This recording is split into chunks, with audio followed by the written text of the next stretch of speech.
Hi, today's history story is from Wonder Women. It is the story of Sarah Emma Edmonds, who lived from 1841 to 1898. She was a Canadian soldier and spy. Becoming a soldier might not sound like the geekiest calling, especially if, growing up, you were more into reading stuff than stabbing stuff. But becoming a soldier because you read about an awesome lady pirate in a book? Awesome. Meet Sarah Emma Edmonds, the baddest bookish lady ever to take up arms. The book that helped Emma discover her calling was Mathurin Murray Ballow's 1844 novel called Fanny Campbell, the Female Pirate Captain, A Tale of the Revolution. The thrilling account of a British heroine who dons a sensible pair of trousers and sets out on the wild seas to rescue the love of her life captured overseas during the American Revolution. Emma tore through the book, and she loved it. Each exploit of the heroine thrilled me to my fingertips, she later recalled. I went home that night with the problem of my life solved. I felt equal to the emergency. I was emancipated. When I read where Fanny had cut off her brown curls and donned the blue jacket and stepped into the freedom and glorious independence of masculinity, I threw up my straw old hat and shouted. Emma had a good reason to desire a little escapism. She grew up the youngest of 4 girls in a farming family from New Brunswick, Canada, and since her dad had always wanted a boy, well, he was not the most thrilled about her arrival. When her parents did eventually get a son, things got even tougher after the boy showed signs of epilepsy. Though Emma had been educated a bit at grammar school, she found herself picking up the man slack by taking on the responsibilities of running the homestead, learning how to ride, hunt, shoot, chop wood, forage for food, even how to manage a household and nurse the sick.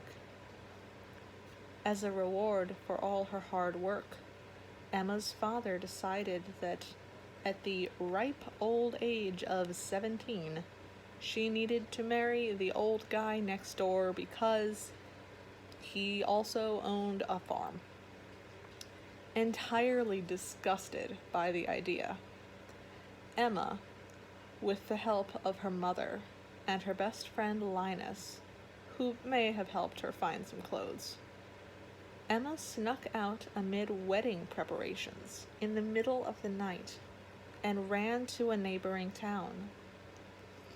She worked in a hat shop, and everything was going well until her mother alerted her that dear old dad had found out where she was.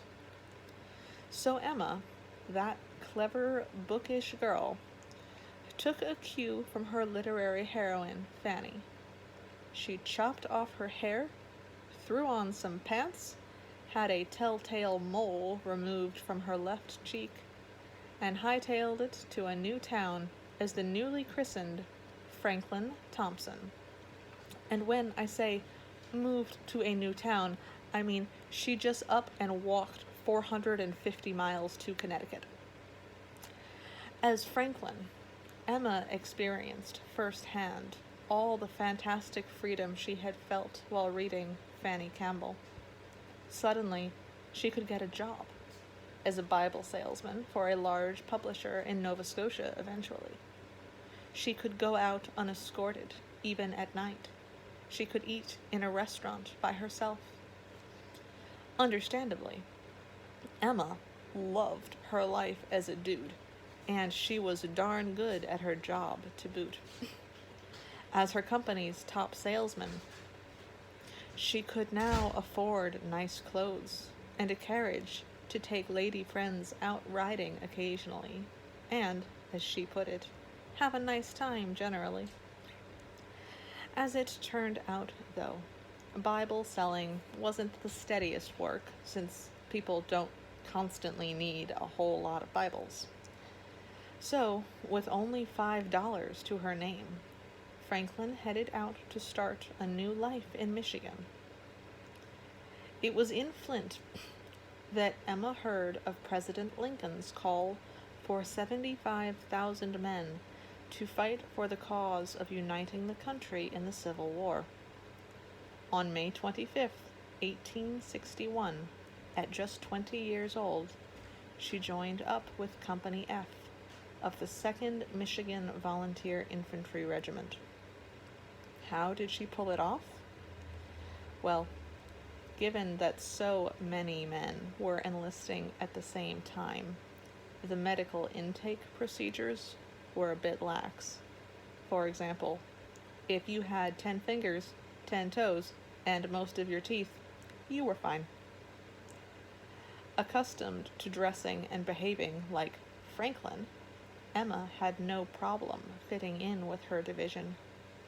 She was assigned to be a field nurse and mail carrier, and took part in a bunch of terrifying, unforgiving battles against the Confederates, racing across battlefields covered in blood to give soldiers aid as they lay wounded on the muddy ground.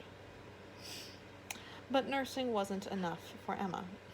One of the Union's spies had been captured by the Confederates and executed, a now vacant position that needed filling. Eager to try spying, Emma/Franklin submitted to a bunch of tests designed to challenge her values as well as her military knowledge.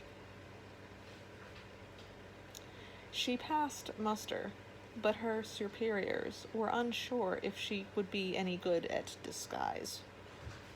Ridiculously ironic, given that no one, not even her tent mate or a fellow soldier she'd known in Canada, had yet figured out her true identity. To prove her skills, Emma left camp for 3 days and came back with a completely altered appearance, introducing herself as Cuff, a black man, a problematic but effective disguise. No one in camp had any idea who she was, and so she got the job. Emma would later infiltrate enemy lines undercover as an enslaved man named Ned, a female Irish pie seller named Bridget O'Shea, a black laundrywoman, and more. She consistently maintained her disguise, even under duress, allowing her to obtain official papers and information about military numbers, formation, and strategy, including information that the Confederates were using Quaker guns, or big logs painted like cannons, to appear better armed than they were. Even surrounded by men, Emma still managed to support her fellow ladies and develop female friendships, as should we all.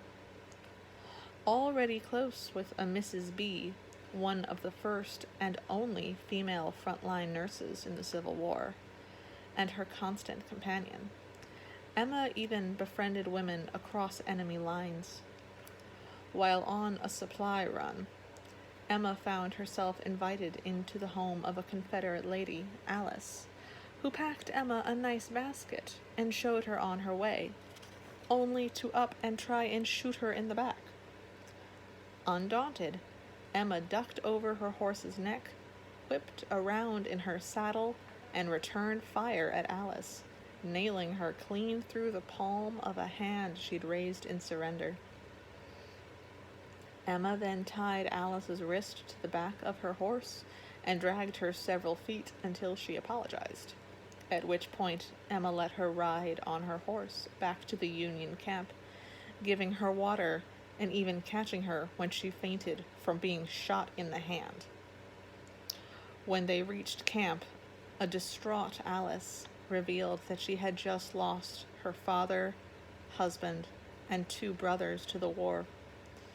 But instead of resisting, she begged Emma to let her help the Union cause.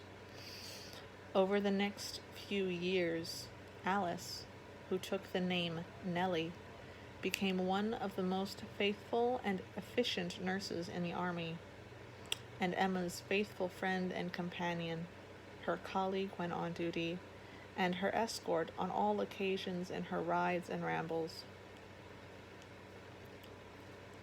But as a soldier in the Union Army wasn't all Yankee brofists and campfire songs, Emma was still human, and she didn't let her whole "I'm a dude" act stop her from falling in love.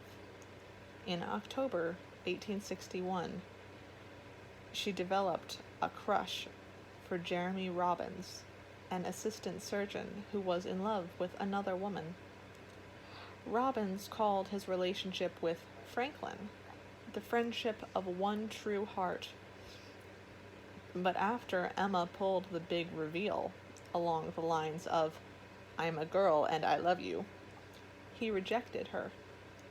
After her confession, Jeremy noted, puzzled, that Emma acted strangely disagreeable and very much out of humor toward him, proving that men 200 years ago were just as obtuse as they are today.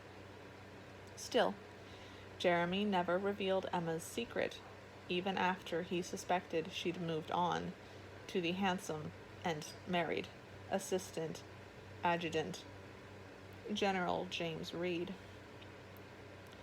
Worse than the heartache, though, were the disease and ill health that caused more battlefield deaths than the actual combat. Nasty things like dysentery, diarrhea, and dehydration were rampant in camps, constantly battered by wind and rain, and nurses and surgeons were barely trained to care for the ill.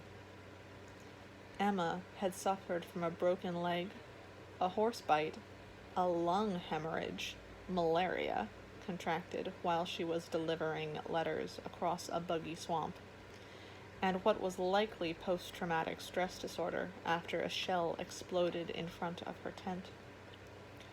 With all those injuries adding up, Emma realized she really needed medical attention, or she would be on the fast track to Corpse Town. Denied leave for medical aid, and fearing that a military doctor would poke around and discover her secret, on April 19, 1863, Emma took off for a civilian hospital in Ohio, planning to return to her unit after she had recovered. By the time she left the hospital, however, Franklin Thomas had been labeled a deserter, meaning she would be put to death if she returned to battle. Instead, with much reluctance, Emma put on a dress, resumed her real name, and volunteered as a nurse at a Christian Commission hospital in Harper's Ferry, West Virginia. It was during this time that she also penned her war memoirs, Unsexed, or The Female Soldier, later retitled Nurse and Spy in the Union Army. Published by the same folks for whom she used to sell Bibles, the book was a massive success, selling nearly 200,000 copies, a lot for a book today, let alone in the 1860s. It is the only evidence we have of Emma's time as a spy, since no official government records corroborate her claims. But most historians agree that Emma was on the level about most of her tales, even if she exaggerated some of her story for entertainment value. You might begrudgingly think, well, a girl's gotta eat. But Emma didn't even keep most of the earnings from her book sales. She donated the majority of the profits to war aid efforts, including the United States Sanitary Commission, newly founded by none other than Emily and Elizabeth Blackwell, After the war, and by complete chance, Emma ran into her old hometown friend, Linus, who was then a carpenter in West Virginia. After 3 years of correspondence, they married. Emma liked that Linus was from home, and that he never judged her for her exploits. Moving constantly across the United States in pursuit of work, the couple had 3 children, none of whom lived past the age of 6, and subsequently adopted 2 boys they raised as their own. Emma enrolled at Oberlin College, but hated it. She'd never really gotten over being labeled a deserter. She knew she deserved a military pension, but she also knew it would be difficult to convince the government she had truly fought in the war, even though it's probable that nearly 400 women were active in the Civil War. So she did the most dramatic thing possible. At a reunion of her Michigan infantry decision, she showed up in a full dress and was like, "Hey guys, it's me, Franklin." Everyone was utterly confused until her colonel admitted, "I recall many things which ought to have betrayed her, except that no one thought of finding a woman in a soldier's uniform."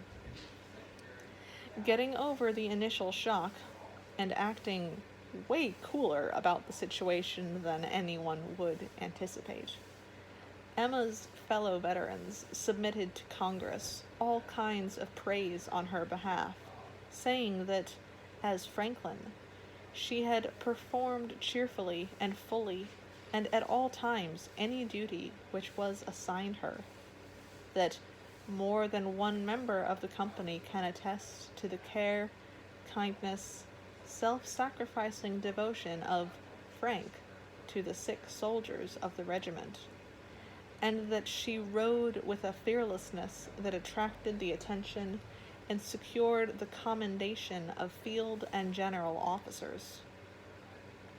Her old captain, the one who had mistakenly admitted her into the army, even said that she won the respect, admiration, and confidence of both officers and men.